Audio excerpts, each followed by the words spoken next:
Hi guys, welcome to Visho info. சிவப்பு பூசணிக்காய் புளிக்குழம்பு எப்படி செய்கிறதுன்னு பார்க்கலாங்க. வீடியோக்குள்ளே போகிறதுக்கு முன்னாடி நீங்கள் இன்னும் நம்ம சேனலில் சப்ஸ்கிரைப் பண்ணுறேன்னா சப்ஸ்கிரைப் பண்ணுங்கள்.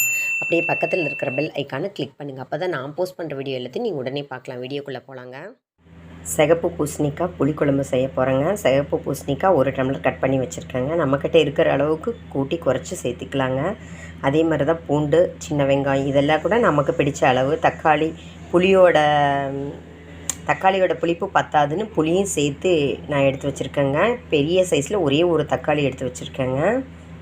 அதுக்கப்புறம் குழம்பு மிளகாய்த்தூள் சேர்த்துக்கலாங்க. குழம்பு மிளகாய்த்தூள் உங்கள்கிட்ட ரெடியாக இல்லைன்னா தனியாத்தூள், மிளகாய்த்தூள் சேர்த்திக்கலாங்க. அதுக்கப்புறம் ஒரு சின்ன லெமன் சைஸ் புளி கரைச்சி வச்சுருக்கேங்க. இப்போ எப்படி செய்கிறதுன்னு பார்க்கலாங்க. ஒரு பேன் ஹீட் பண்ணி 1 டேபிள் ஸ்பூன் நல்லெண்ணெய் விட்டுருக்குங்க. உங்களுக்கு நல்லெண்ணெய் வேணான்னா ரெகுலர் குக்கிங் ஆயில் கூட நீங்கள் யூஸ் பண்ணிக்கலாம். இப்போ ஒரு 1/4 ஸ்பூன் கடுகு சேர்த்திக்கலாங்க. கடுகு வெடித்த உடனே ஒரு பிஞ்ச் வெந்தயம் எடுத்து வச்சுருக்கேன், அதை சேர்த்திக்கலாங்க. இது நல்லா கலர் சேஞ்ச் ஆன உடனே நம்ம எடுத்து வச்சுருக்கிற வெங்காயமெல்லாம் சேர்த்துக்கலாங்க. வெங்காயம், பூண்டு இதெல்லாம் சேர்த்துக்கலாங்க.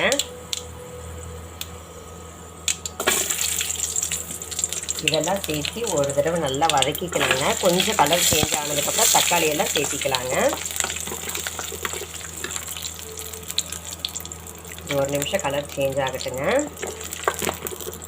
வெங்காயம், பூண்டு சீக்கிரம் வதங்குறதுக்கு, தக்காளி எல்லாம் சீக்கிரம் வதங்குறதுக்காக ஒரு சிட்டிக்கு உப்பு சேர்த்துக்கலாங்க. இதை நல்லா வதக்கிக்கலாங்க.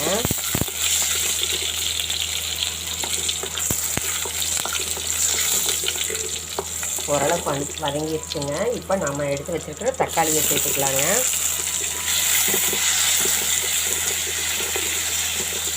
வதங்கட்டுங்க 1 நிமிஷம்.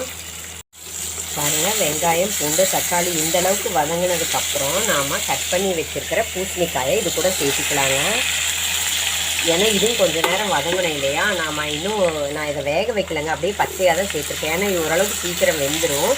அதுக்காக இது கூட கொஞ்சம் சேர்த்து வேகும்போது பூண்டு, வெங்காயமெல்லாம் இன்னும் கொஞ்சம் வெந்துருங்க. இது 1 நிமிஷம் வேகட்டுங்க. இப்போ ஒரு 1/4 டம்ளர் தண்ணி மட்டும் சேர்த்திக்கலாங்க. பாருங்கள், எண்ணெயில் ஒரு தடவை நல்லா பரட்டி விட்டுட்டு அதுக்கப்புறம் ஒரு 1/2 டம்ளர் தண்ணி ஊற்றிக்கலாங்க. பூசணிக்காய் இந்த தண்ணியில் நல்லா வேகட்டுங்க. ஒரு 5 நிமிஷம் கழித்து பார்க்கலாங்க. நான் இந்த ரெசிபிக்கு தேவையான உப்பை புளி தண்ணியிலே கரைச்சி வச்சுருக்கேங்க. அதுக்கப்புறம் குழம்பு மிளகாய் தூளை இதில் சேர்த்து நல்லா கரைச்சி வச்சுக்கலாங்க. பூசணிக்காய் வேகிறக்குள்ளே நம்ம இதெல்லாம் பண்ணி வச்சிட்டோம்னா பூசணிக்காய் வெந்த உடனே டக்குன்னு இதை ஊற்றி கிளறிடலாங்க. இப்போ நல்லா மிக்ஸ் பண்ணி வச்சுக்கலாங்க. புளித்தண்ணி, உப்பு, குழம்பு மிளகாய் தூள் எல்லாம் போட்டு நம்ம ரெடியாக கரைச்சி வச்சுருக்கோம். இப்போ அந்த சிகப்பு பூசணிக்காய், பூண்டு, வெங்காயம் இதெல்லாம் ஓரளவுக்கு நல்லா வதங்கினதுக்கப்புறம் நம்ம கிட்டத்தட்ட எல்லாமே இந்த ரெசிபிக்கு தேவையானதெல்லாம் சேர்த்துட்டோம். இதை போட்டு நல்லா கொதிக்க வச்சு டேஸ்ட்டு பார்த்தா நம்மளோட சிகப்பு பூசணிக்காய் புளிக்குழம்பு சூப்பராக செமையாக ரெடி ஆகிடுங்க. சரிங்க, பூசணிக்காய் வெந்ததுக்கப்புறம் இதை ஊற்றிக்கலாங்க. பாருங்கள், பூசணிக்காய் வெந்துட்டுருக்கு. இன்னும் ஒரு 2 மினிட்ஸ் வேகணுங்க. அதுக்குள்ளே இந்த ரெசிபிக்கு தேவையான ஒரு 1/4 ஸ்பூன் மஞ்சள் தூள் சேர்த்திக்கலாங்க. இதோட பச்சை வாசனை போகிறதுக்கு இப்போவே போட்டு நல்லா வேக வச்சிடலாங்க. ஒரு 2 மினிட்ஸ் வேகட்டுங்க, பார்க்கலாம். பூசணிக்காய் இன்னும் ஒரு 2 நிமிஷம் வேகணுங்க. புளித்தண்ணியில் கொஞ்சம் நேரம் கொதிச்சா அது சரியாயிடுங்க. புளித்தண்ணி, குழம்பு மிளகாய்த்தூள், உப்பு இந்த ரெசிபிக்கு தேவையான உப்பெல்லாம் சேர்த்துருக்கோம். அதில் சேர்த்து கொஞ்சம் நேரம் கொதிக்கட்டுங்க. உப்பு காரமெல்லாம் செக் பண்ணிக்கோங்க. பத்தலைன்னா எதாக இருந்தாலும் சேர்த்திக்கோங்க. இது நல்லா கொதிக்கட்டுங்க. கொதிச்சா தான் நம்மளோட புளிக்குழம்பு செம்ம டேஸ்ட்டாக இருக்குங்க. நல்லா கொதிக்கட்டுங்க, பார்க்கலாம். நம்மளோட சிகப்பு பூசணிக்காய் புளிக்குழம்பு சூப்பராக எம்மியாக ரெடி ஆகிடுச்சுங்க. பாருங்கள் எப்படி தண்ணியாக இருந்தது. இப்போ அதை நல்லா கொதித்த உடனே கெட்டி ஆகிடுச்சுங்க. கரெக்டாக பக்குவத்துக்கு வந்துருச்சுங்க. டேஸ்ட் எல்லாம் கரெக்டாக இருக்குங்க. இப்போ நான் அடுப்பை ஆஃப் பண்ணிட்டேன். இப்போ இதை ஒரு பவுலுக்கு மாற்றிக்கலாங்க. சிகப்பு பூசணிக்காய் புளிக்குழம்பு சூப்பராக ரெடி ஆகிடுச்சுங்க. எப்போவுமே நம்ம சிகப்பு பூசணிக்காய்னா பொரியல் செய்வோம், கூட்டு செய்வோம். புளிக்குழம்பு அவ்வளோவா செய்ய மாட்டோம். ட்ரை பண்ணி பாருங்கள், டிஃப்ரெண்ட்டாக இருக்கும், நல்ல டேஸ்ட்டாக இருக்குங்க. சிகப்பு பூசணிக்காவோட சத்து நம்ம உடம்புக்கு போகணும். நம்ம தோசையாக ஊற்றலாம், எந்த ஃபார்ம்லேயும் வேணாலும் சேர்த்துங்க. ஆனால் சிகப்பு பூசணிக்காய் சாப்பிட்டா உடம்புக்கு ரொம்ப நல்லதுங்க. சாதத்துக்கு தான் பிசைஞ்சு சாப்பிடணும்ல பாருங்கள். இந்த மாதிரி டிஃபனுக்கு கூட வச்சு சாப்பிட்லாம். நம்ம ஒன்றையே ரெடி பண்ணிட்டோம்னா டிஃபனுக்கு சாப்பிட்லாம், சாதத்துக்கு சாப்பிட்லாங்க.